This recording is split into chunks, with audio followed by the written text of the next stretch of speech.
जय श्री राम मित्रों। अब तक हमने चैत्र नवरात्रि के 9 दिन में भगवान श्री राम की लीलाओं का दर्शन अलग अलग किया।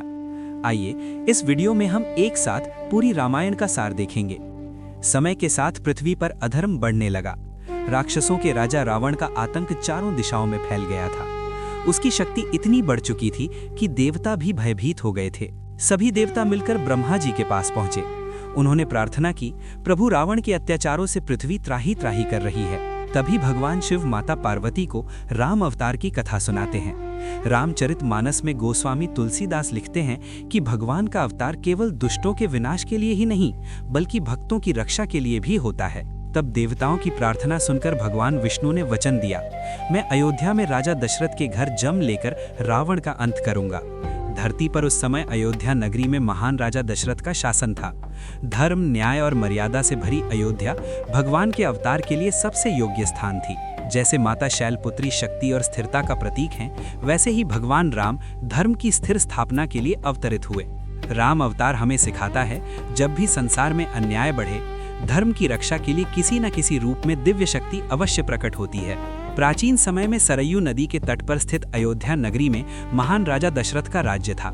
उनके पास अपार वैभव, शक्तिशाली सेना और धर्मनिष्ठ प्रजा थी। लेकिन उनके जीवन में एक गहरी पीड़ा थी, उनके कोई संतान नहीं थी। राजा दशरथ दिन रात यही सोचते थे, मेरे बाद अयोध्या का भविष्य क्या होगा। राजा की ये चिंता देखकर गुरु वशिष्ठ ने उन्हें एक उपाय बताया। गुरु वशिष्ठ ने कहा, महान ऋषि ऋष्यशृंग के द्वारा पुत्र कामेष्ठी यज्ञ कराया जाए। ये यज्ञ संतान प्राप्ति के लिए अत्यंत पवित्र माना जाता है। यज्ञ पूर्ण होने पर अग्निदेव प्रकट हुए। उन्होंने एक स्वर्ण पात्र में दिव्य खीर राजा दशरथ को दी। उन्होंने कहा, इस खीर को अपनी रानियों में बांट दीजिए, आपको दिव्य संतान प्राप्त होगी।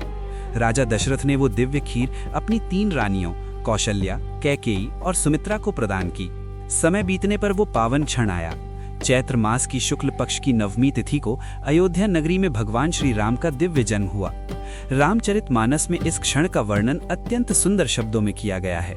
भगवान राम के जन्म के साथ ही अयोध्या में आनंद की लहर दौड़ गई। देवताओं ने आकाश से पुष्प वर्षा की, गंधर्वों ने संगीत गाया और पूरी नगरी में उत्सव मनाया गया। कुछ समय बाद महारानी कैकेयी से भरत का जन्म हुआ और महारानी सुमित्रा से लक्ष्मण और शत्रुघ्न का जन्म हुआ।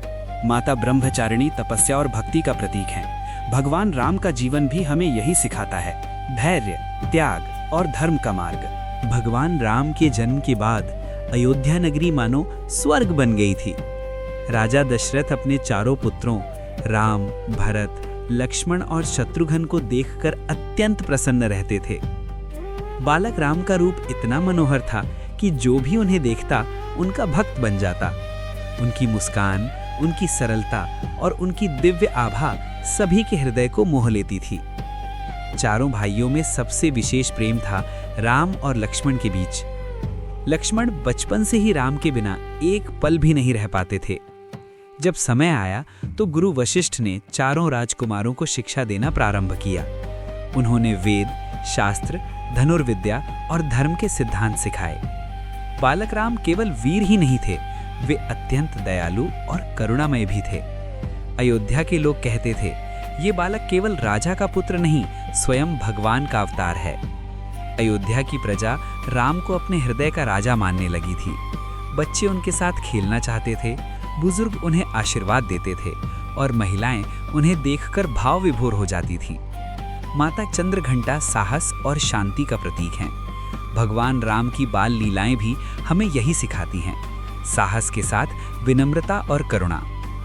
भगवान राम का बाल रूप हमें ये सिखाता है कि महानता केवल शक्ति से नहीं आती, बल्कि प्रेम, करुणा और विनम्रता से आती है। एक दिन अयोध्या के राज दरबार में महान तपस्वी ऋषि विश्वामित्र पधारे। राजा दशरथ ने अत्यंत सम्मान के साथ उनका स्वागत किया। ऋषि विश्वामित्र ने कहा, राजन, मैं एक महान यज्ञ कर रहा हूँ, लेकिन राक्षस बार बार आकर उसे नष्ट कर देते हैं। उन्होंने राजा दशरथ से आग्रह किया, अपने पुत्र राम को मेरे साथ भेज दीजिए, वही इन राक्षसों का अंत करेंगे। राजा दशरथ ये सुनकर चिंतित हो गए। उन्होंने कहा, राम अभी बालक हैं, वे भयंकर राक्षसों से कैसे लड़ेंगे। तभी गुरु वशिष्ठ ने राजा दशरथ को समझाया। उन्होंने कहा, राम कोई साधारण बालक नहीं है, वे स्वयं भगवान का अवतार हैं। राजा दशरथ ने अंततः राम और लक्ष्मण को ऋषि विश्वामित्र के साथ भेज दिया। इस प्रकार राम और लक्ष्मण की पहली दिव्य यात्रा प्रारंभ हुई। कुछ दूर चलने के बाद ऋषि विश्वामित्र ने राम को बताया, ये जंगल एक भयंकर राक्षसी ताड़का का निवास स्थान है। उसकी आतंक से पूरा क्षेत्र भयभीत रहता है। ऋषि विश्वामित्र के आदेश पर भगवान राम ने अपना धनुष उठाया। एक ही बाण से उन्होंने ताड़का का अंत कर दिया। ताड़का के अंत के बाद ऋषियों का यज्ञ शांतिपूर्वक संपन्न हुआ। देवताओं ने आकाश से पुष्प वर्षा कर भगवान राम की विजय का उत्सव मनाया। माता कूष्मांडा ब्रह्मांड की सृजन शक्ति का प्रतीक हैं। भगवान राम का ये पराक्रम हमें ये सिखाता है, धर्म की रक्षा के लिए साहस आवश्यक है। ऋषि विश्वामित्र के साथ श्री राम और लक्ष्मण मिथिला नगरी पहुंचे। मिथिला के राजा जनक ने उनका स्वागत किया। राजा जनक ने घोषणा की थी, जो भी वीर भगवान शिव के दिव्य धनुष को उठाकर उस पर प्रत्यंचा चढ़ा देगा, उसी से उनकी पुत्री सीता का विवाह होगा। दुनिया भर के महान राजा और योद्धा उस धनुष को उठाने का प्रयास करने लगे, लेकिन कोई भी उसे हिला तक नहीं सका। राजकुमारी सीता मन ही मन प्रार्थना कर रही थी, हे भगवान, वही वीर इस धनुष को उठाए जो धर्म और मर्यादा का पालन करने वाला हो। तभी ऋषि विश्वामित्र ने राम से कहा, राम, उठो और इस धनुष को देखो। भगवान राम ने अत्यंत विनम्रता से उस धनुष के पास जाकर उसे उठाया और जैसे ही उन्होंने उस पर प्रत्यंचा चढ़ाने का प्रयास किया, अचानक एक जोरदार ध्वनि के साथ वो धनुष टूट गया। पूरी सभा उस आवाज से गूंज उठी। देवताओं ने आकाश से पुष्प वर्षा की। इसके बाद राजकुमारी सीता ने भगवान राम के गले में वरमाला डाल दी। इस प्रकार राम और सीता का दिव्य मिलन हुआ। माता स्कंद माता मातृत्व और करुणा का प्रतीक हैं। राम और सीता का ये मिलन भी धर्म और प्रेम का प्रतीक है। अयोध्या में उत्सव का माहौल था। राजा दशरथ ने निर्णय लिया था कि भगवान राम को अयोध्या का राजा बनाया जाएगा। लेकिन इसी समय कैकेयी की दासी मंथरा ने षड्यंत्र रचा। उसने रानी कैकेयी के मन में ईर्ष्या और भय भर दिया। कैकेयी को याद आया कि राजा दशरथ ने कभी उन्हें 2 वरदान देने का वचन दिया था। उन्होंने वही वरदान मांग लिए। पहला, उनका पुत्र भरत राजा बने। दूसरा, राम को 14 वर्ष का वनवास दिया जाए। ये सुनकर राजा दशरथ अत्यंत दुखी हो गए। वे राम को वनवास भेजने की कल्पना भी नहीं कर सकते थे। लेकिन जब राम को ये बात पता चली तो उन्होंने बिना किसी विरोध के वनवास स्वीकार कर लिया। उन्होंने कहा, पिता का वचन मेरे लिए सबसे बड़ा धर्म है। जब सीता को ये पता चला तो उन्होंने भी राम के साथ वन जाने का निर्णय लिया। उन्होंने कहा, पति जहां होंगे वहीं मेरा स्थान होगा। इसी प्रकार लक्ष्मण ने भी अपने बड़े भाई के साथ वन जाने का निश्चय किया। उन्होंने कहा, मैं आपके बिना अयोध्या में नहीं रह सकता। जब राम, सीता और लक्ष्मण अयोध्या छोड़कर वन की ओर जाने लगे, पूरी अयोध्या रोने लगी। माता कात्यायनी साहस और धर्म की शक्ति का प्रतीक हैं। भगवान राम का ये त्याग हमें सिखाता है, धर्म के लिए त्याग करना ही सच्ची महानता है। वनवास के दौरान भगवान राम, सीता और लक्ष्मण घने जंगलों और आश्रमों में रहते हुए ऋषियों से मिलते रहे। इसी वनवास के दौरान राक्षस राजा रावण ने छल से माता सीता का हरण कर लिया। इसके बाद भगवान राम उन्हें खोजने के लिए वन भटकने लगे। सीता की खोज करते हुए भगवान राम एक छोटे से आश्रम में पहुंचे, जहां एक वृद्ध भक्तिन रहती थीं, शबरी। शबरी वर्षों से भगवान राम की प्रतीक्षा कर रही थीं। उन्होंने प्रेम से बेर लाकर भगवान को अर्पित किए। कहते हैं कि वे हर बेर को चख कर देखती थीं कि कहीं वो खट्टा तो नहीं। भगवान राम ने प्रेम से उन बेरों को स्वीकार किया, क्योंकि उनके लिए भक्ति का प्रेम सबसे बड़ा प्रसाद था। शबरी ने भगवान राम को सलाह दी कि वे किष्किंधा जाएं। वहां उनकी मुलाकात महान भक्त हनुमान से होगी। किष्किंधा के पास राम की पहली बार हनुमान जी से मुलाकात हुई। ये मिलन इतिहास की सबसे महान भक्ति कथाओं में से एक बन गया। हनुमान ने पहली ही भेंट में राम को अपना स्वामी मान लिया और उसी क्षण से उनका जीवन भगवान राम की सेवा के लिए समर्पित हो गया। माता कालरात्रि अंधकार को दूर करने वाली शक्ति है। जैसे भक्ति अज्ञान के अंधकार को दूर कर देती है। सीता की खोज के बाद राम की सेना समुद्र तट पर पहुंची। समुद्र के उस पार थी रावण की लंका। भगवान राम ने समुद्र देव से मार्ग देने की प्रार्थना की। समुद्र ने नील नल को मिले आशीर्वाद का उल्लेख भगवान राम से किया।